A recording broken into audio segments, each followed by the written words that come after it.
po, life lessons naman siya. Kumbaga, ano yung nakuha niyo sa day off na parang kung without day off, hindi niyo siya matututunan na gusto niyo, hopefully, yung mga viewers or ibang tao, ma-realize din nila sa mga buhay nila. I think lahat ng taong nanonood ng day off, meron silang idea na parang, wow, ang swerte ko pa pala sa trabaho ko.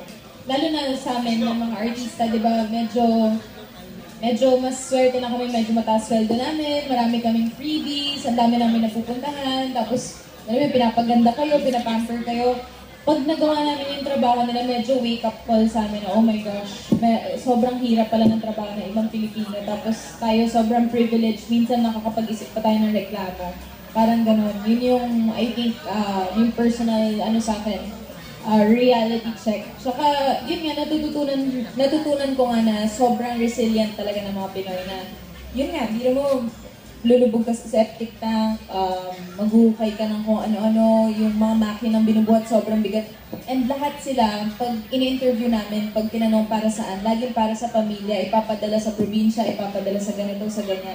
Halos lahat ng na-interview namin, walang natitira para sa sarili nila. Ganun ka selfless and ganun ka resilient ang Pinoy. So I think that's what I learned from the show. Ate May. Kuya Mike. Sa akin naman, pinaka-reward namin para sa mga televiewers is yung nabigyan namin yung mga family nila ng talagang bonggang day off.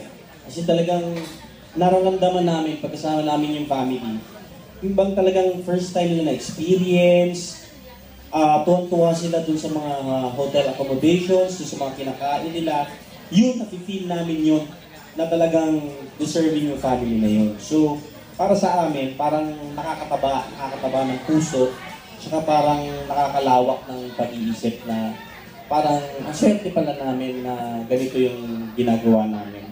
And syempre at the same time, doon sa binibigyan namin ng pampering. Ako po siguro yung nasabi ko kanina na mas na-appreciate ko talaga kung ano yung ginagawa ko. At reminder po siya sa akin sa tuwing gagawa ko ng trabaho ng kung sino man po yung day off winner. Lagi po siyang reminder na kailangan maging grateful palagi at maging happy. Para sa amin ngayon, siguro sa tagal ng tumatakbo yung show, pwede na kaming tumanggap na kahit anong trabaho dahil meron na kaming mga experience. Parang siguro twice in a week, parang ganon yung shoot namin. So parang dagdag kaalaman sa buhay namin yun. Halos linggo-linggo yun, parang gano'n. May natututunan kaming bagong trabaho.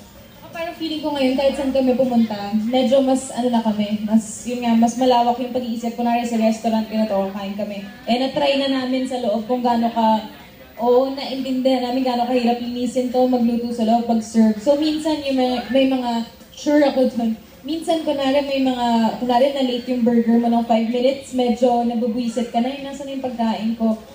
Yun pala, Diyos ko, yung hirap na pinagdadaanan nila ngayon dyan sa loob para lutuin yung burger mo, medyo matindi. So, mas magiging patient ka, mas magiging understanding. Okay, maraming salamat.